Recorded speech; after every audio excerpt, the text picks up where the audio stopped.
If you're a student, you know the drill, right? Late nights cramming for exams, super early mornings for class, and that constant nagging feeling of stress and just zero motivation. It's like the official student experience. But what if there was a way to actually understand that cycle and even beat it? Well, it turns out the whole battle might start with the very device you're watching this on right now. You know that feeling. It's the worst. You are completely, utterly exhausted. Your brain feels like it's been running a marathon all day, but the second your head hits the pillow, bam, you're wide awake. Your mind is racing. It's a crazy paradox, and it's one that so many students are dealing with, night after night. And a massive piece of this puzzle, a huge part of what's going on, is this constant struggle we have with our screens. I mean, think about it. Our laptops, our phones, they're essential, right? We need them for research, for assignments, for staying connected. But they might be secretly working against us, sabotaging our ability to rest and recharge. So the main villain in this story is something called blue light. It's this specific kind of light that's pouring out of all our screens, and it sends a really powerful signal to our brains, a message that can throw our entire internal body clock completely out of whack. Okay, so let's get into the actual biology here. How can a little bit of light from a screen have such a huge impact on how we feel and how we function? Well, it all comes down to two key things happening inside your brain. First up, you've got your circadian rhythm. Now, the easiest way to think about this is like your body's internal master clock. It's running on a 24-hour cycle, and it's the thing that tells you when to wake up, when to feel hungry, and most importantly, when to feel sleepy. It's designed to be in sync with the sun, with the natural light and dark of the day. And the main chemical that this clock uses is a hormone called melatonin. Just think of it as the go-to-sleep hormone. It's super simple. When it gets dark outside, your brain is supposed to start releasing melatonin, and that's what gives you that drowsy, ready-for-bed feeling. Okay, so here's where the blue light comes in and just messes everything up. Your eyes have these special cells that are extremely sensitive to blue light.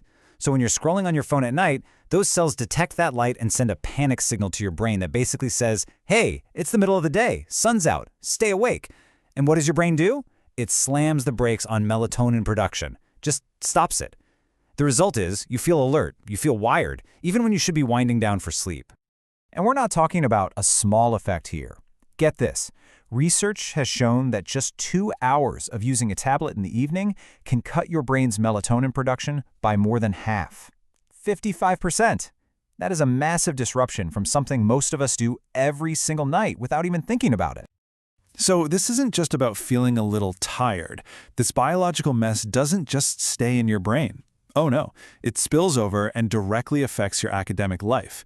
It creates this really powerful, really nasty link between not sleeping, feeling stressed, and having absolutely no motivation. And this is how it becomes a downward spiral. And if you're a student, I'm guessing this is going to sound painfully familiar. You can't sleep, so you wake up the next day feeling exhausted and irritable. That stress makes it impossible to focus on your work, which completely tanks your motivation. Then your grades start to slip, which creates even more stress, and guess what? That night it's even harder to fall asleep. It's a trap, a vicious cycle. And the cost to your grades is real and totally measurable.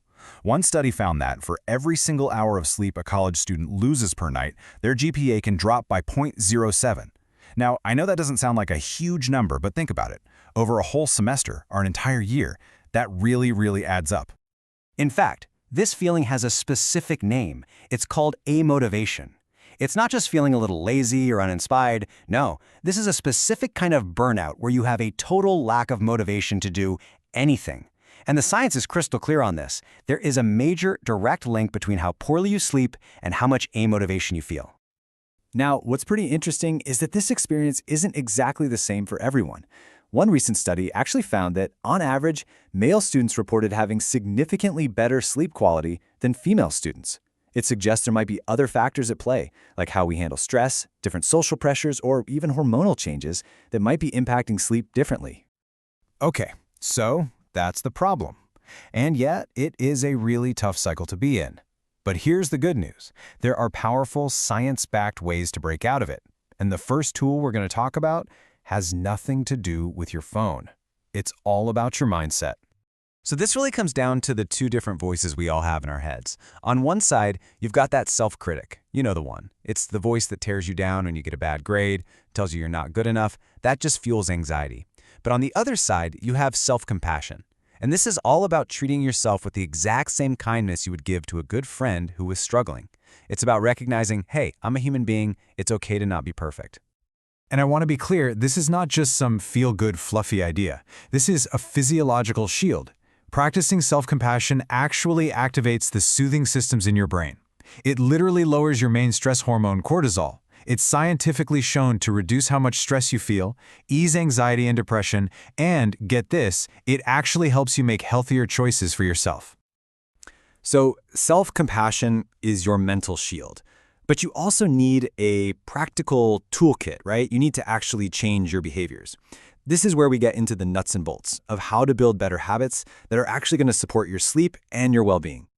Okay, at the heart of every single habit you have, the good ones and the bad ones, is this really simple three-step pattern called the habit loop. First, there's a cue, which is just the trigger. Then there's the routine, which is the action you take. And finally, there's the reward, which is the little prize your brain gets that says, hey, that was good, let's do that again. If you can understand this loop, you can re-engineer any behavior you want. And the secret here is not to try and make some massive, life-altering change overnight. No way. It's all about the power of what they call marginal gains. This quote just nails it. Tiny little improvements, small little changes, when you do them consistently, they add up over time to create these amazing results. So let's put this into action right now. Let's build a new evening routine. The cue, you set an alarm on your phone for 1 hour before you want to go to sleep, and you label it power down. The routine, the second that alarm goes off, you get up and you plug your phone into charge on the other side of the room so you can't reach it from bed. And the reward, do something you actually enjoy that isn't a screen. Maybe it's reading one chapter of a book you love. See what we just did there? That little routine follows a super simple but incredibly powerful framework. To build a good habit, you have to make the cue obvious, like a loud alarm. You make the routine attractive and easy. I mean, how hard is it to just walk across the room? And you make the reward satisfying, like that feeling of getting lost in a good story. This is how you start working with your brain's natural wiring, not against it. And this is how you finally reverse that downward spiral and turn it into an upward one, a virtuous cycle. Small, positive habits lead to better sleep. Better sleep lowers your stress and gives you more energy. And with less stress in your life, it's so much easier to be kind to yourself and practice self-compassion.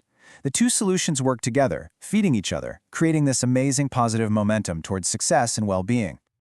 I really want to leave you with this idea from the research because it's so powerful.